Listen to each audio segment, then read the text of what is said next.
aussi, hop, ça y est, je suis partie et puis on verra si on est autorisé à couper. Comme ça, au pire, on sera deux à avoir enregistré. Ouais, Alors, parce qu'en plus, moi, je fais rentrer les parents en plus en même temps. Donc, si.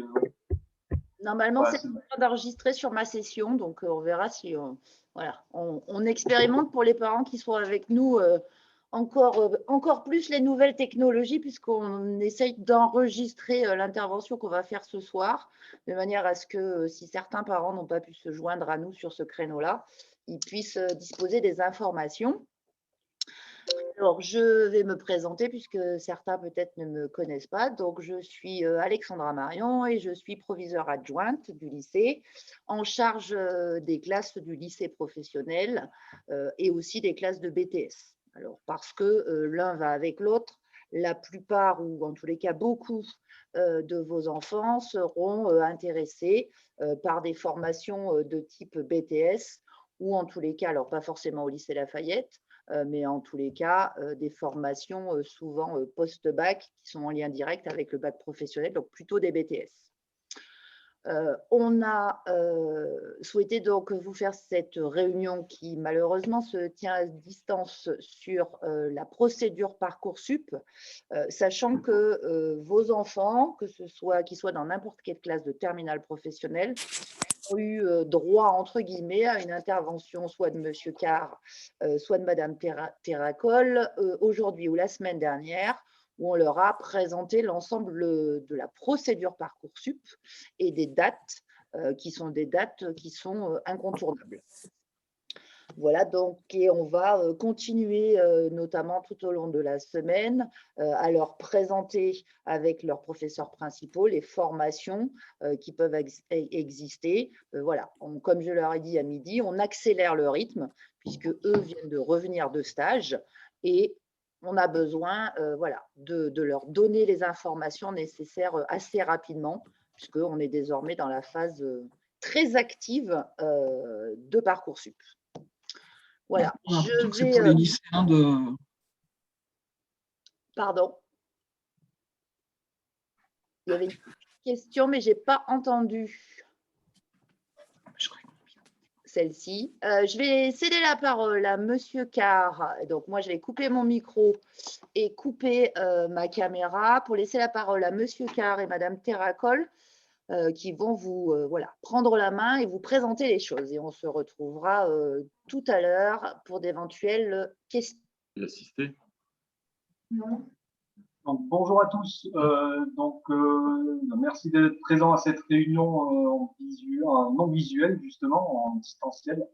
On va se représenter rapidement. Donc, comme on vient de vous l'expliquer, donc la procédure Parcoursup est une procédure nationale qui concerne tous les élèves de terminale. Donc, on va essayer de vous présenter un petit peu le calendrier avec ma collègue Madame Terracol. On vous propose de faire ça en deux temps, donc de vous dérouler un petit peu notre diaporama que vous devez avoir sur votre écran. Et puis on se gardera un peu de temps à la fin pour un temps d'échange questions-réponses directement via le chat.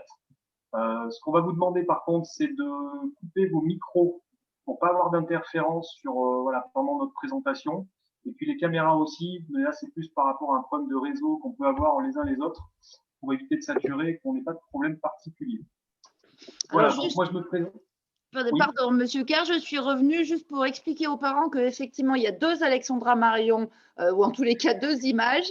C'est parce que c'est moi qui ai créé le lien Zoom et que vous avez pris ma place pour avoir la main. Donc, je n'arrive pas encore à me dédoubler. Mais voilà, vous avez deux Alexandra Marion pour le prix ce soir. Je vous laisse prendre mon identité, Monsieur Carr. Voilà. Merci de la précision. Donc on va vous dérouler donc le diaporama. On vous laissera un temps à la fin pour que vous puissiez poser vos questions éventuelles sur le calendrier. Toutes les questions que vous pouvez vous poser par rapport à cette procédure et à l'orientation de vos enfants pour l'année prochaine. Voilà, je laisse la parole à ma collègue qui va démarrer, puis on se retrouve tout à l'heure. Voilà, alors bonsoir à tous. Donc effectivement, comme on vous le disait, là ce soir, on va vous présenter un petit peu le calendrier Parcoursup avec les dates effectivement incontournables à connaître, comment fonctionne la plateforme, etc. Parce que vous l'avez bien compris, donc c'est la plateforme nationale par laquelle tout élève de terminale qui veut accéder à l'enseignement supérieur va passer pour faire ses vœux post-bac. Voilà, donc effectivement, avec mon collègue Lionel Carr, on est tous les deux psychologues éducation nationale. Donc là, ce soir, on vous présente les choses de façon un peu globale, mais il ne faut pas hésiter aussi à prendre rendez-vous avec nous au lycée. Alors déjà, pour commencer, là, vous avez sous les yeux donc, le schéma un peu des études supérieures. Ça vous montre un petit peu tout le panel des études qui existent. Là, ce qui va le plus nous intéresser, nous, ce sera ce soir plutôt la partie BTS qui se fait donc en lycée et qui peut se faire en apprentissage ou en scolaire. Après, il y a d'autres choses, l'université, les écoles spécialisées, etc., les BUT. Mais là, pour le coup, ce sera surtout les BTS qui vont nous intéresser. Alors, donc ce soir, on va vous présenter un peu nos conseils pour bien se préparer pour Parcoursup, le calendrier, donc les 3 grandes étapes. Donc, on reviendra après dessus, mais vous verrez qu'effectivement, là, on est plutôt actuellement dans la 2e étape. Alors déjà, conseil un peu de base, c'est de ne pas attendre le dernier moment pour s'informer et construire son projet. Donc voilà, de ne pas hésiter à vraiment se renseigner un maximum pour faire un choix le plus éclairé possible. De ne pas hésiter aussi à échanger au sein du lycée, donc que ce soit avec nous, les psychologues éducation nationale. On a des permanences au lycée, on y est 2 jours par semaine. Vous avez aussi les CIO, vous pouvez vous rendre, rencontrer des psy éducation nationale pour avoir des conseils. Vous avez après tout ce qui est journée portes ouvertes cette année qui seront beaucoup en virtuel. Voilà, et puis de ne pas hésiter à échanger aussi avec les profs principaux, les professeurs, demander leur avis. Voilà, et puis après, ce qui sera important, c'est de préparer tous les renseignements dont vous aurez besoin pour vous inscrire.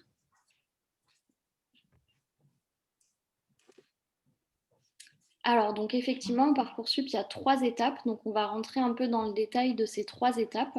C'est pour ça que j'ai fait ça. Alors, là, vous avez sous les yeux normalement donc, un calendrier avec ces 3 fameuses étapes. Donc, la première étape, c'était plutôt novembre-janvier.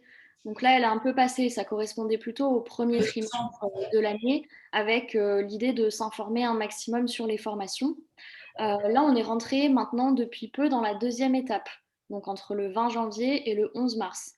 Là, c'est l'étape où il va falloir formuler ses vœux. Bien sûr, si vous n'avez pas encore fait ce travail avec vos enfants d'information, de construire un projet, c'est toujours temps de le faire. Hein. Ce n'est pas trop tard. Là, il reste encore un peu de temps. Voilà, donc il y aura jusqu'au 11 mars, une date importante à retenir, pour formuler ses vœux. Ensuite, il y aura jusqu'au 8 avril pour finaliser le dossier avec des pièces un peu complémentaires qu'on va pouvoir vous demander. Ensuite, il y aura un petit moment de latence entre 11 mars et 27 mai. Et la dernière étape, donc les réponses, la phase d'admission, ce sera entre 27 mai et 16 juillet. Donc ça, vous verrez, c'est une phase qui s'étale pas mal dans le temps. Donc, on va rentrer dans le détail de chacune de ces étapes, en fait. Hein. Comme ça, vous comprendrez mieux pourquoi le calendrier se découpe en 3 parties. Voilà, donc la première étape, comme on vous disait, c'est plutôt de se renseigner, découvrir les formations, essayer d'élaborer un peu un projet qui puisse correspondre. Alors là, on vous a mis 2 ressources importantes, donc bien sûr le site de Parcoursup. Vous allez retrouver en fait 17 000 fiches qui correspondent à toutes les formations qui sont proposées dans Parcoursup. On reviendra un petit peu sur le détail de comment sont faites ces fiches. Après, vous avez le site Terminal 2020-2021 où pareil, vous avez des renseignements sur les filières, les formations.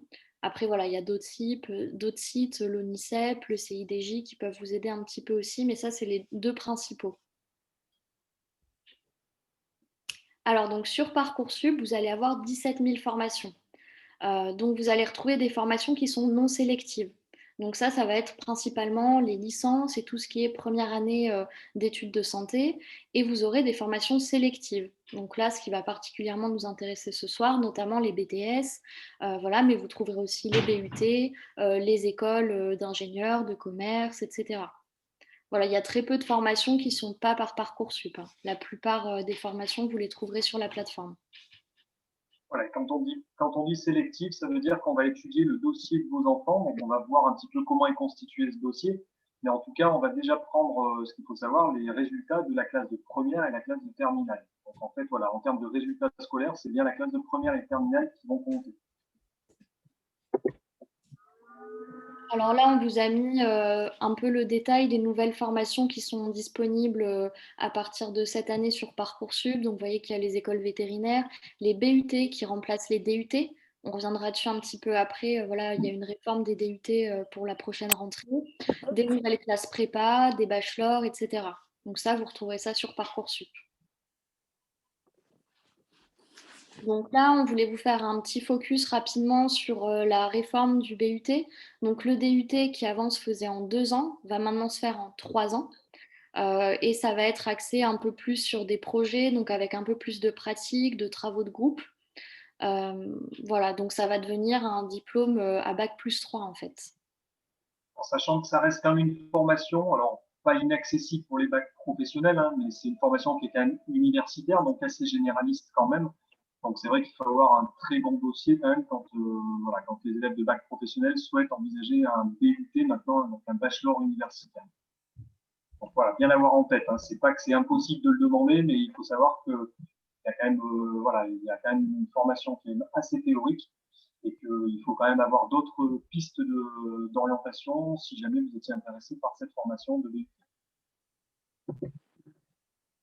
Voilà, donc on voulait aussi revenir un petit peu sur les formations en apprentissage. Donc si votre enfant souhaite faire par exemple un BTS en apprentissage, il faudra quand même passer par Parcoursup, ça se passera aussi sur la plateforme. Donc ça permet d'alterner en fait entre des semaines où vous êtes en formation théorique et puis des semaines de formation en entreprise. Donc pour ça en fait, il faut faire une double démarche. Il faut à la fois s'inscrire sur Parcoursup pour demander par exemple tel BTS en apprentissage et à la fois, il faut faire la démarche de chercher un employeur et de signer un contrat d'apprentissage avec lui. Voilà, donc pensez bien, hein, effectivement, à bien demander, à formuler les vœux sur Parcoursup. Vous allez voir comment ça se passe tout à l'heure. Hein, même si vous voulez faire de l'apprentissage et que pour vous, peut-être, c'est simplement déjà avoir un patron, c'est suffisant. Maintenant, il faut aussi formuler les vœux sur Parcoursup. C'est important.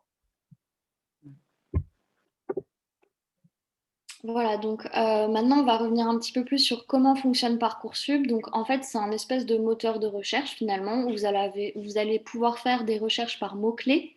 Et ensuite, donc, vous avez donc, la recherche par mots-clés et sur le côté, vous avez une carte. Et donc, vous allez pouvoir zoomer sur la carte et ça va vous afficher en fonction de là où vous zoomez le diplôme qui vous intéresse dans la région qui vous intéresse. Alors là, ce qui va être important de regarder quand vous allez faire vos vœux, ça va être de regarder le nombre de places disponibles. Ça vous donne une indication aussi. Le taux d'accès, c'est-à-dire la proportion de candidats qui ont été admis l'année dernière dans la formation. Ça vous donne une idée un petit peu de la difficulté ou pas à rentrer dans cette formation. Ce qui va être intéressant aussi, surtout pour les élèves de bac pro, ça va être de regarder le pourcentage de candidats admis selon le type de bac. Donc, vous aurez, par exemple, voilà, selon les formations, un pourcentage plus ou moins élevé de bac pro qui ont été pris l'année dernière. Ça peut vous donner une idée un petit peu. Vous verrez que souvent en BTS, il y a un peu plus de bac pro, par exemple, qu'en BUT, comme on disait tout à l'heure. Et puis après, vous retrouvez tout le détail de la formation et notamment les attendus. Quels vont être un peu les critères de recrutement de la formation. Et vous aurez également des formations similaires, ce qui peut aider un petit peu à élargir les vœux, à trouver d'autres idées. Voilà, là, on ne vous l'a pas entouré, formation similaire, mais c'est vrai que c'est intéressant. On parlait du BUT tout à l'heure. Si vous envisagez un BUT, ça peut être intéressant aussi de cliquer sur formation similaire et ça va peut-être vous donner des exemples de BTS qui sont en lien avec ce BUT, ce qui peut permettre justement d'élargir un petit peu les vœux et les possibilités d'orientation post-bac. Donc ça, c'est pas inintéressant à consulter également. Voilà, donc en fait, c'est vrai que tous ces éléments-là, ça va vous aider à aider votre enfant à faire un choix qui soit aussi réfléchi, qui soit aussi, qui tienne compte un peu de la réalité aussi, du taux d'accès, du nombre de places, etc. Donc voilà, et puis il ne faut pas hésiter encore une fois à venir échanger avec nous, avec les profs, pour avoir un peu d'autres avis. Voilà, donc ensuite, il va y avoir l'étape de l'inscription sur Parcoursup. Donc là, on est dedans parce que ça a commencé le 20 janvier, vous avez jusqu'au 11 mars. Donc pour vous inscrire, il va falloir notamment, première chose, une adresse mail valide et que vous pouvez consulter régulièrement. Parce qu'en fait, dessus, vous allez recevoir des alertes, etc. Donc, il faut que ce soit vraiment une adresse à partir de laquelle vous pouvez bien recevoir les informations. Vous aurez besoin aussi de l'INE. Donc ça, c'est un numéro qui est présent sur les bulletins scolaires. Voilà, si jamais vous avez des difficultés à le retrouver, vous pouvez demander au lycée également. Et puis, ce qui est important à savoir, c'est que vous pouvez renseigner un numéro de téléphone. Vous pouvez rajouter aussi votre numéro à vous. Donc, il peut y avoir le numéro de l'élève plus des parents. Donc ça peut aider aussi à être vraiment réactif sur les réponses que vous recevrez. On vous montrera plus tard dans la troisième phase. Quelquefois, vous allez avoir peu de temps pour répondre. Donc, ce sera important d'être informé comme il faut. Voilà, donc vous vous rendez compte qu'en fait, il y a beaucoup de clés d'entrée pour avoir de l'information via Parcoursup, que ce soit par votre adresse mail, par les numéros de téléphone. Donc n'hésitez pas à multiplier comme ça les entrées pour éviter de louper certaines dates du calendrier ou certaines informations qui concernent votre dossier. Donc ça, c'est important de bien multiplier tout ça. Voilà, donc sur Parcoursup, sur la plateforme, vous allez pouvoir faire jusqu'à 10 vœux. 10 vœux voilà, classiques et 10 vœux supplémentaires pour des formations en apprentissage. Donc, comme on vous disait tout à l'heure, à la fois pour des formations qui sont sélectives, comme les BTS, ou des formations qui sont non sélectives, ça c'est plutôt la fac. Les vœux, ils seront motivés, c'est-à-dire que pour chaque vœu, il va falloir que le lycéen explique en quelques lignes pourquoi il voudrait faire cette formation-là, dans ce domaine-là, etc. Et surtout, élément important, les vœux sont non classés, c'est-à-dire que vous n'avez pas besoin de les ordonner. Ça, c'est pour aussi éviter l'autocensure et permettre aux élèves en fait, de faire des vœux assez larges. Notamment, par exemple, les élèves de Bac Pro, pourquoi pas demander des BUT en plus de BTS, etc. Vous voyez, là, c'est marqué sur le bas du diapo. L'année dernière, les élèves ont formulé en moyenne 9 vœux. Donc, c'est vrai que nous, on incite à formuler un maximum de vœux pour maximiser les chances de l'élève d'être dans quelque chose qui puisse lui plaire. Voilà, et encore une fois, même si le projet de formation post-bac est un petit peu éloigné du bac professionnel dans lequel vos enfants sont inscrits aujourd'hui, il faut tenter le coup quand même. L'avantage, c'est que vous allez pouvoir le motiver par un projet, du coup, motivé en quelques lignes, où là, vous allez pouvoir expliquer pourquoi vous souhaitez changer d'orientation ou pour quelles raisons vous êtes motivé à l'idée de rentrer dans tel et tel BTS. Donc ça, c'est important. Hein. Donc surtout, ne pas vous auto-censurer par rapport à ça dans un premier temps. Vous verrez qu'après, ça sera une autre problématique quand on aura les réponses. Mais en tout cas, sur la formulation des vœux, n'hésitez pas à en demander plus que pas assez. Il ne faut pas hésiter, en fait. Voilà, parce qu'une fois que le calendrier va être passé, on ne pourra plus revenir en arrière. Et s'il y a un vœu qui vous intéresse et que vous ne le demandez pas, passé le 11 mars, on ne pourra plus le rajouter. Il faut bien demander tous les vœux qui vous intéressent. Et ce qui est intéressant en plus, notamment pour vos enfants qui envisagent des BTS en alternance, c'est que ça crée une liste supplémentaire. C'est-à-dire que ça va faire, les deux listes ne vont pas se chevaucher en fait. Vous allez avoir 10 vœux en formation initiale et 10 vœux en formation apprentissage. Donc ça, c'est intéressant aussi. Voilà, donc après, il y a ce qu'on appelle des vœux multiples. Donc ça, en fait, un vœu multiple, c'est quand, par exemple, vous allez demander un BTS. Là, on a mis l'exemple du BTS SIRA, qui existe d'ailleurs au lycée Lafayette. Vous allez pouvoir demander ce BTS-là avec des sous-vœux, c'est-à-dire chaque sous-vœu correspondra à un établissement différent. Voilà. Donc un vœu multiple, ça compte pour un vœu parmi les 10 vœux, et ensuite, vous avez des sous-vœux possibles. Voilà, donc vous aurez 10 vœux possibles et ensuite vous aurez 20 sous-vœux au total qui seront possibles également. Donc ça va concerner notamment les BTS, les BUT et puis d'autres diplômes sélectifs. Voilà, alors donc il y a certaines formations où les sous-vœux ne sont pas limités. Là, on vous les a mis, par exemple les IFSI, les écoles d'ingénieurs, PASS en Ile-de-France, des choses comme ça. Voilà, donc, mais ça, de toute façon, sur Parcoursup, en fait, pour ce qui est du décompte des vœux, ce sera indiqué sur la plateforme combien il vous reste de vœux, de sous-vœux, etc. Je crois que la partie la plus importante pour vous, c'était la diapo d'avant sur les BTS qui concerne un vœu multiple. Et donc, du coup, si vous demandez le BTS SIRA, ça correspond à un vœu. Et si vous le demandez dans plusieurs lycées, à ce moment-là, vous avez des sous-vœux. Après, c'est des cas un petit peu particuliers qu'on vous présente. Mais bon, il faut savoir que ça existe. Mais je pense que vous êtes un petit peu moins concerné par rapport à tout ça. Donc là, on vous a mis des exemples. Effectivement, là, par exemple, si on demandait un BTS métier de la chimie dans 7 établissements différents, ça vous ferait un vœu pour ce BTS-là, et puis donc 7 sous-vœux qui correspondraient à chaque fois à chaque établissement. Et donc, ça décompterait 7 sous-vœux sur vos 20 sous-vœux autorisés et un vœu sur vos 10 vœux autorisés. Alors, en sachant que ne vous inquiétez pas, chaque fois que vous allez formuler un vœu et des sous-vœux, de toute façon, sur la plateforme Parcoursup, vous allez voir apparaître le nombre de vœux que vous avez déjà formulés, le nombre de sous-vœux. Donc, vous êtes informé instantanément en fait voilà, d'où vous en êtes des différentes formations demandées. Donc, vous n'avez pas à vous inquiéter. Puis, s'il y avait quelque chose qui n'allait pas, de toute façon, vous aurez un message d'alerte par rapport à ça. Pas d'inquiétude. Tout est fait en sorte pour que ça soit facile d'accès. Voilà, donc pour les vœux en apprentissage, c'est ce qu'on vous disait tout à l'heure, il y a 10 vœux possibles supplémentaires, en plus des vœux de base. Et ce qui est intéressant, c'est qu'il n'y a pas de date limite pour faire des vœux en apprentissage, pour la plupart. Donc ça veut dire que même passé le 11 mars, vous pouvez rajouter des vœux en apprentissage.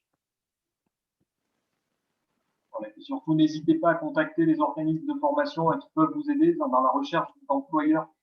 Ça, c'est important, c'est la plus grosse difficulté, d'autant plus aujourd'hui vu le contexte sanitaire.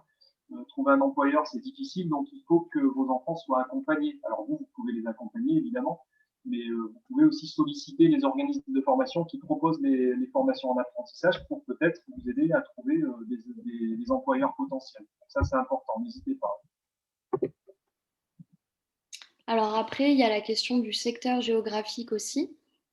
Donc, c'est-à-dire que pour les formations sélectives, donc BTS, BUT, IFSI, école, il n'y a pas de secteur géographique. C'est-à-dire que si vous demandez un BTS à Clermont, vous ne serez pas spécialement favorisé par rapport à un élève qui ne viendrait pas de Clermont.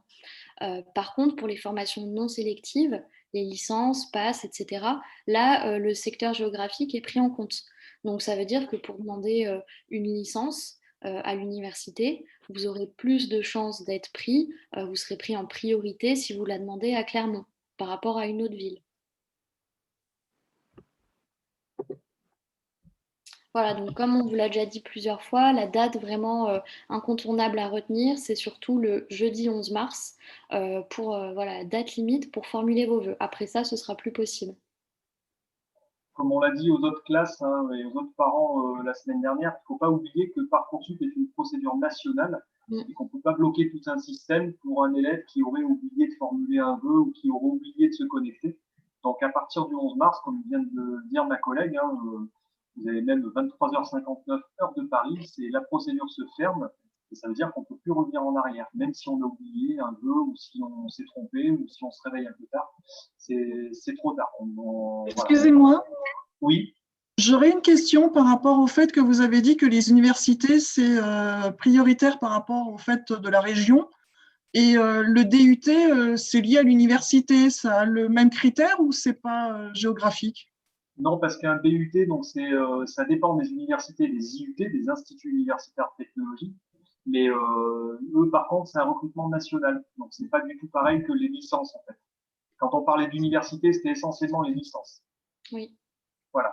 Les BUT rentrent dans le même cadre que les BTS. C'est un recrutement national, en fait. Merci. C'est-à-dire que le BUT à Clermont, vous pouvez le demander aussi à Limoges, à Marseille, à Bordeaux. Il n'y aura pas de sélection par rapport à un critère géographique. C'est bon? On peut poursuivre? Oui. Oui, oui. Alors là, on va passer dans la partie de la constitution du dossier. Donc ça, constituer son dossier, finaliser, apporter les dernières pièces, ce sera jusqu'au 8 avril. Donc ce sera finaliser son dossier et confirmer les vœux. Donc tout vœu qui ne sera pas confirmé avant le 8 avril ne sera pas examiné. Donc là, c'est pareil, c'est une date importante. Dans le dossier donc, de l'élève, il y aura le projet motivé, c'est-à-dire une espèce de mini lettre de motivation pour chaque vœu formulé, où il expliquera pourquoi il veut intégrer cette formation. Vous aurez la rubrique préférences et autres projets. Ça, c'est une rubrique où il va devoir expliquer quelle est la formation qu'il aimerait le plus intégrer en fait. Ça, ce ne sera pas consulté par les établissements qui vont regarder les candidatures. On reviendra un peu plus tard dessus, au cas où en fait l'élève malheureusement soit pris nulle part. Ça permet ensuite à la plateforme d'avoir un petit peu des éléments pour essayer de trouver une formation à l'élève quand même. Ensuite, on peut demander pour certaines formations des pièces complémentaires. Ça, c'est surtout le cas, notamment pour les formations un peu artistiques, où ils peuvent demander des books, des créations, etc. Et il y a une rubrique qui est assez importante, qui est facultative, mais qu'on vous incite vraiment à remplir. C'est la rubrique activités et centres d'intérêt. Donc ça va permettre à l'élève en fait de parler un petit peu de tout ce qu'il peut faire en dehors du lycée, que ce soit en termes d'activités sportives, d'implication, je sais pas, dans des associations, des activités civiques, est-ce que même il est délégué de sa classe, des choses comme ça, enfin tout ce qui peut montrer un C'est petit tout peu. fermé en ce moment, hein. Il n'y a aucune activité pour les élèves actuellement. Oui, mais vous pouvez remonter aussi dans le. Bien sûr, on est bien conscient de tout ça, mais Ouais. vous pouvez remonter quand même, même si c'est des activités qui sont arrêtées pour l'instant par rapport à la crise sanitaire. Voilà, si vos enfants ont fait du foot depuis 5-6 ans ou s'ils sont engagés, je sais pas, chez les jeunes sapeurs-pompiers ou toutes les activités que vous pouvez faire apparaître, faites-le. Même si là, actuellement, effectivement, on est bien d'accord qu'il n'y a pas grand-chose qui se passe, mais il faut quand même le noter. Mm. Oui, oui, tout à fait. Et même des centres d'intérêt, si votre enfant est passionné par quelque chose en particulier, voilà, enfin, faut pas hésiter aussi parce que ça permet de se démarquer un petit peu par rapport aux autres élèves. Après, bien sûr, ils prendront en compte aussi la situation actuelle, hein. Voilà, donc ça, c'est une autre date importante, 8 avril, pour remplir toutes ces catégories-là et puis confirmer les vœux. Je reviens sur activité centre d'intérêt. Hein, c'est aussi, ça peut faire la différence sur deux dossiers équivalents au niveau des résultats scolaires. Voilà, ça peut permettre justement de mettre en valeur certaines compétences. Je pense moi à certains élèves, par exemple, qui font de la mécanique avec leurs parents, ou qui, voilà, il n'y a pas forcément il n'y a pas forcément besoin d'être engagé dans une association. Voilà, ça peut être simplement à titre personnel. Je répare mon scooter tous les week-ends, je passe beaucoup de temps. Bah, ça montre quand même un intérêt pour la mécanique, pour le côté manuel, le côté concret, et ça, on peut le mettre en évidence pour justement, voilà, faire un lien avec un BTS demandé. Donc ça, voilà, faut vraiment il est facultatif, enfin, cette rubrique est facultative, mais nous, on pense qu'elle a beaucoup d'importance. Voilà. Donc là, effectivement, on revenait un petit peu sur préférences et autres projets. Donc ça, c'est obligatoire, par contre, comme rubrique. Donc ça, c'est vraiment pour expliquer quel est le domaine un peu de prédilection ou quelle serait la formation qui serait préférée par l'élève, notamment au cas où il n'y ait pas eu de proposition d'admission pour que la plateforme puisse quand même lui trouver quelque chose qui lui corresponde à minima, on va dire.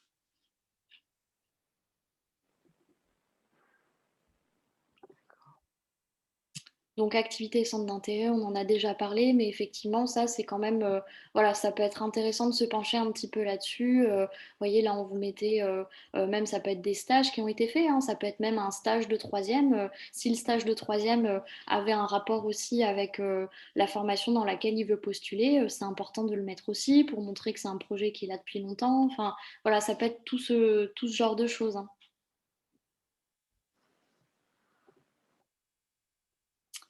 Alors après, vous avez une attestation de passation pour ce qui est des licences de droit et de sciences. Donc ça, c'est un peu particulier. En fait, c'est un petit questionnaire à passer sur le site Terminal 2020-2021 qui est obligatoire.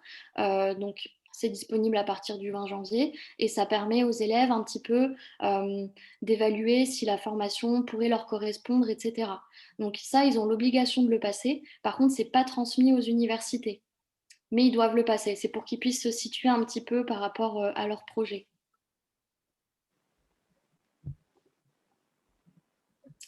Donc, ce qui va remonter en termes d'informations pour le dossier et aux établissements d'accueil, ça va être également les notes. Donc là, ça va être l'année de première, l'année de terminale.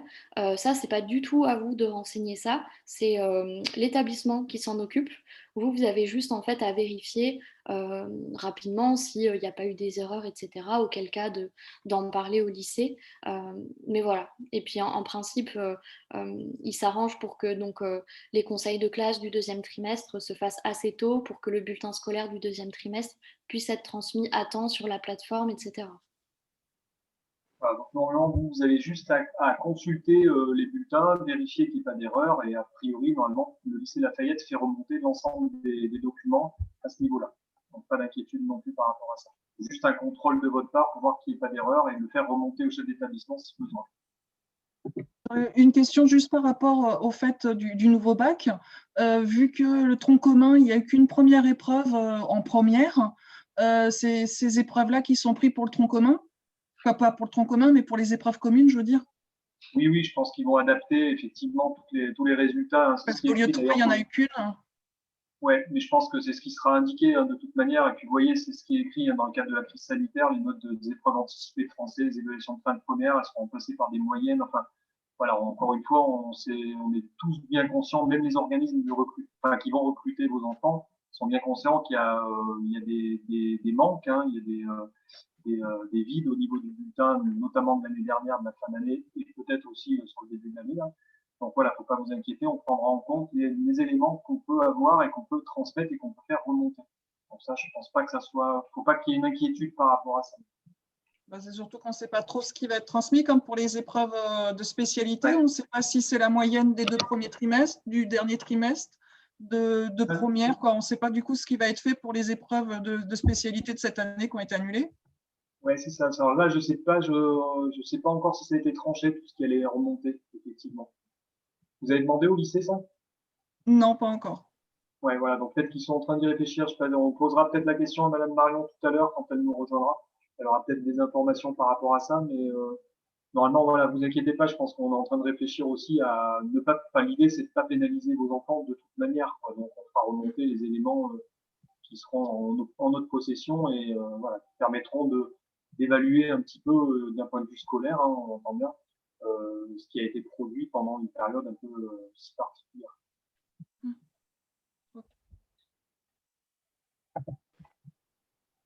Alors après, il va y avoir également la fiche à venir. Donc ça, en fait, c'est rempli par le lycée et c'est ajouté dans le dossier qui est transmis aux formations qui sont demandées. Ça, en fait, c'est au moment du 2e conseil de classe. Le conseil de classe va examiner donc les vœux formulés par l'élève et puis évaluer un petit peu, donner son avis, en fait. Donc pour ça, il se base à la fois sur les résultats scolaires, sur la motivation de l'élève, les appréciations des profs, etc. Et en fait, l'avis du chef d'établissement. Donc ils vont donner un avis en fait pour chaque vœu. Ça, ce ne sera pas consultable par le lycéen. Voilà, ce sera consultable en fait qu'à partir du 27 mai au moment de la phase d'admission. Mais de toute façon, voilà, ça souvent, il n'y a pas de grande surprise. Hein, c'est en adéquation aussi avec comment s'est déroulée la scolarité de l'élève, etc.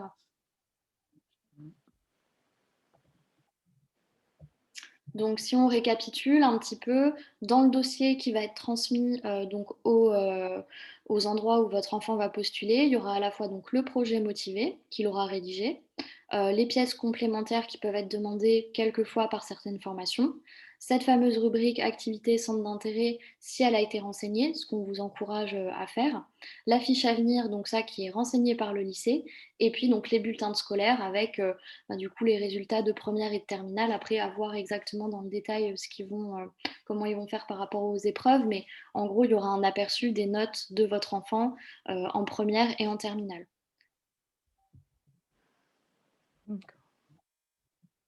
Voilà, donc ça, ouais. 8 avril, du coup, pour remplir. Je te laisse continuer, Lionel, peut-être. Oui, vas-y, clôture, là, si tu veux. Voilà, donc 8 avril, ça, c'est le moment pour finaliser donc, toutes ces pièces-là qu'on vient de vous présenter. Ouais, donc là aussi, date importante, hein, puisqu'il faut bien confirmer les vœux. Hein, c'est-à-dire que là, vous aurez un onglet sur Parcoursup où vous devrez cliquer pour vraiment valider votre vœu, le confirmer, pour dire que voilà, on veut absolument que l'organisme de formation étudie notre dossier. Si vous ne confirmez pas ce vœu-là, il ne sera pas étudié en fait.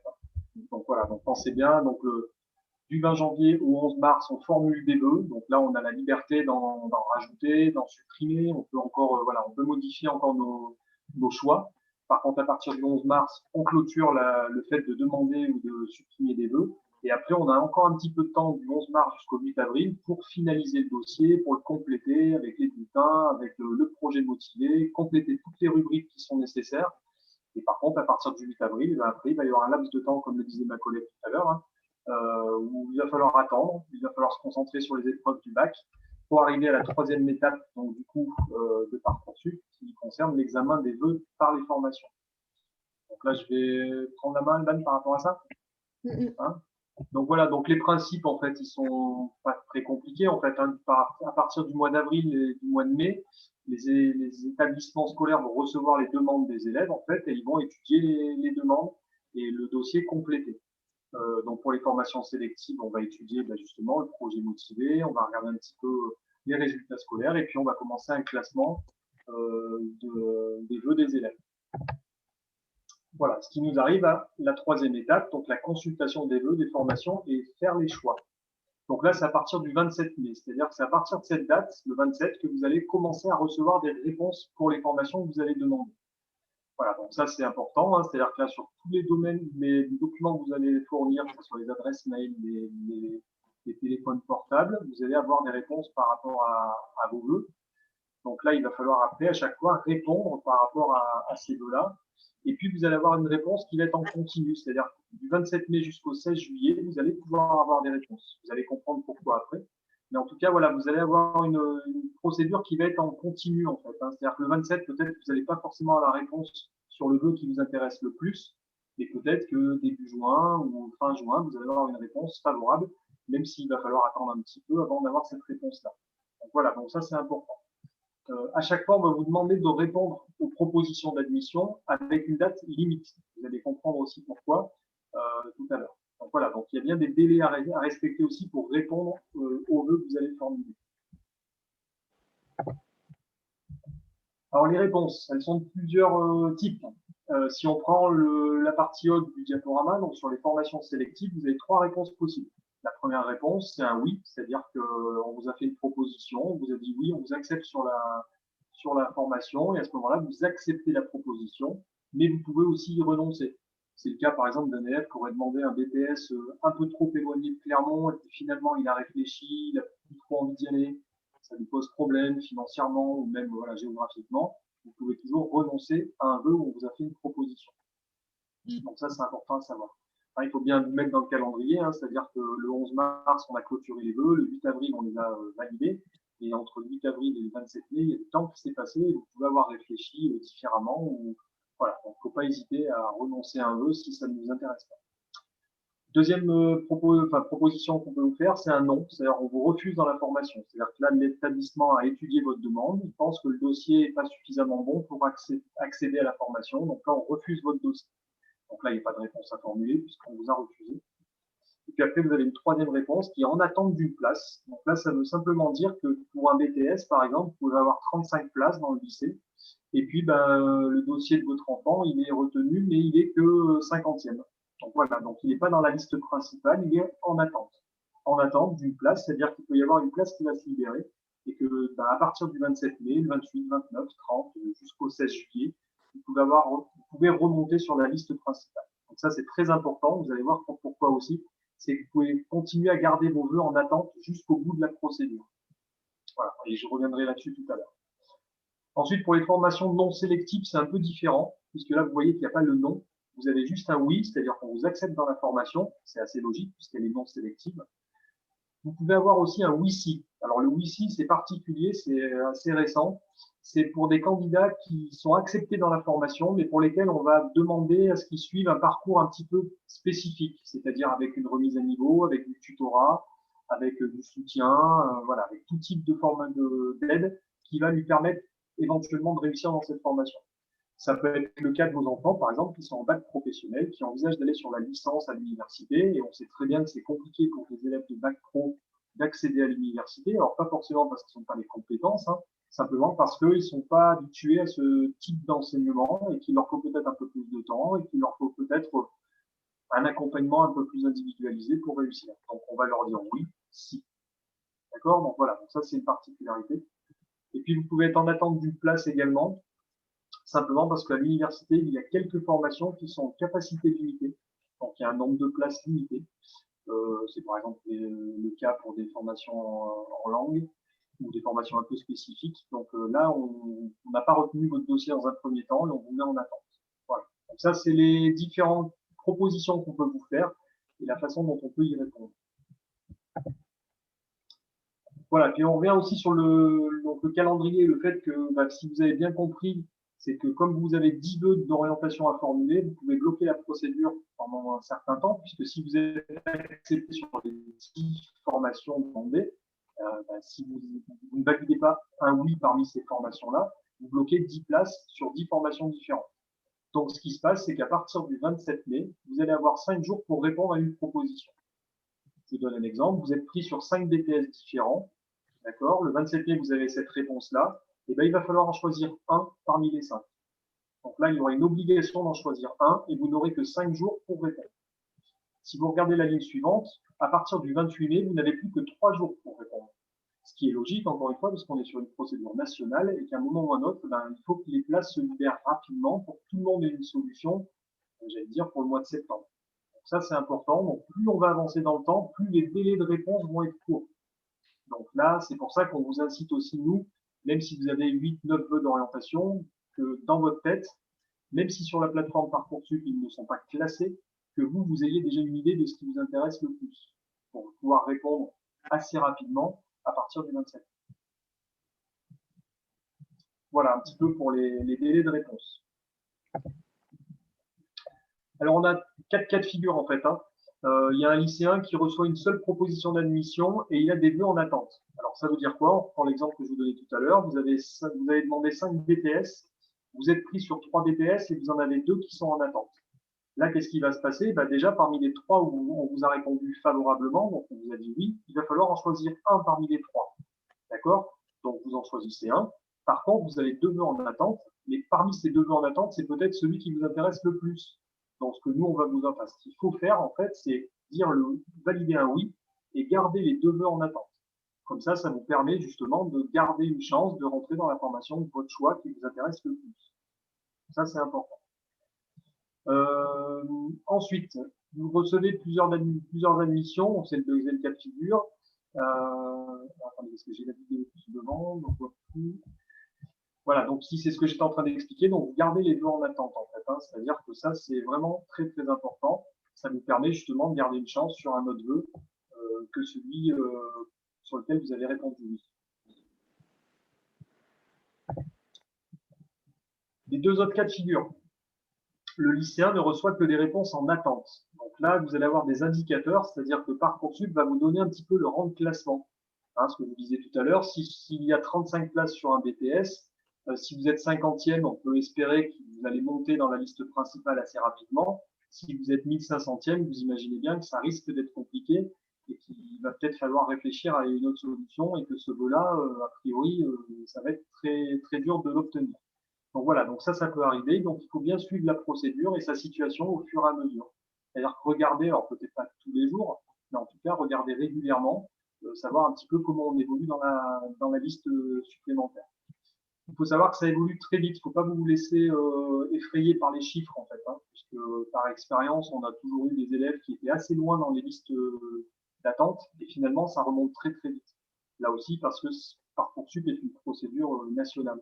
Donc c'est logique que très très rapidement, s'il y a 200 élèves qui ont demandé un BTS et qu'ils refusent la place, ça va très rapidement, ça fait augmenter les élèves sur la liste d'attente. Donc il ne faut pas vous inquiéter par rapport à ça.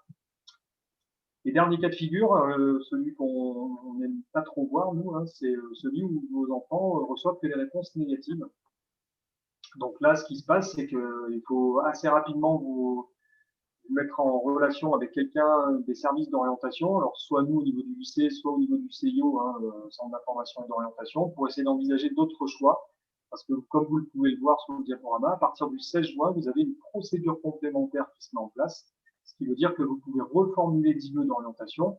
Mais attention, à ce moment-là, on ne reformule des vœux qu'à partir des places vacantes. C'est-à-dire que n'apparaîtront sur la plateforme Parcoursup que les lycées, que les organismes de formation où il reste des places. Donc, on a beaucoup moins de choix. Mais en tout cas, vous pouvez reformuler des vœux. Ça, c'est plutôt rassurant aussi de se dire qu'on peut refaire une procédure si jamais on n'a pas eu de proposition d'admission. Voilà, puis là aussi, une chose importante, c'est que c'est pas parce que vous avez été pris ou que vous avez dit oui à une formation qu'il faut oublier l'inscription administrative. Comme vous avez pu inscrire vos enfants au lycée Lafayette quand ils sont arrivés au lycée, C'est la même chose dans l'enseignement supérieur. Hein. Vous avez été pris sur un BTS, il faudra s'inscrire administrativement dans le lycée de votre choix. Donc, il ne faut pas oublier cette étape-là qui est importante. Mais ne vous inquiétez pas là aussi, Parcoursup vous donne les dates. Les organismes de formation vous font remonter le calendrier pour les inscriptions administratives. Donc, pas d'inquiétude par rapport à ça.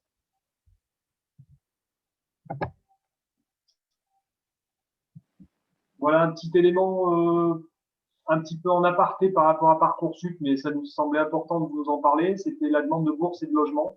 Donc, vous avez un site qui s'appelle messervices.étudiant.gouv.fr, qui est le site où vous pouvez faire des demandes de bourse et de logement. Donc, vous voyez que vous avez entre le 20 janvier et le 15 mai pour formuler cette demande, et également les demandes de logement universitaire.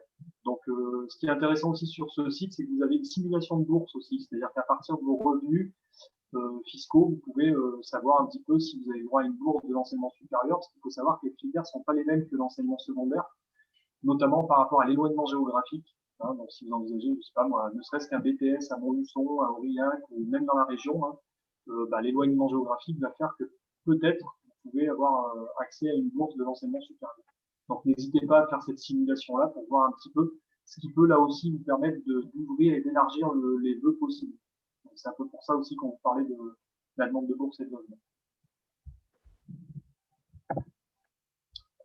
Voilà, puis ce qui est important à savoir aussi, hein, c'est que Parcoursup, il y a un numéro vert qui peut être utile pour vous si vous avez des problèmes dans la connexion, dans la constitution de votre dossier. Ne restez pas bloqué en fait, hein, parce que vous allez voir que la procédure, elle va, quand vous allez démarrer la procédure, peut-être certains d'entre vous l'ont fait d'ailleurs, c'est progressif en fait, c'est-à-dire que les onglets vont s'ouvrir au fur et à mesure. Et du moment où vous n'avez pas rempli comme il faut un onglet, ça peut bloquer pour la suite. Donc ne restez pas sans réponse.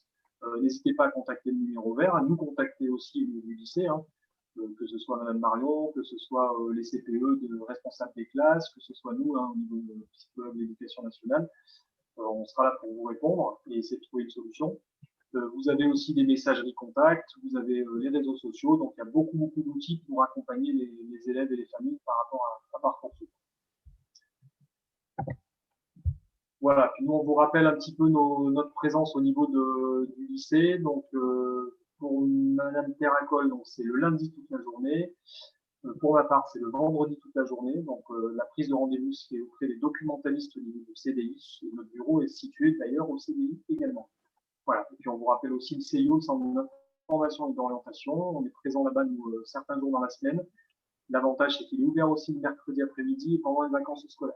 Donc, vous pouvez aussi prendre rendez-vous en présentiel ou en distanciel d'ailleurs pour nous rencontrer, que ce soit sur le lycée ou au CIO.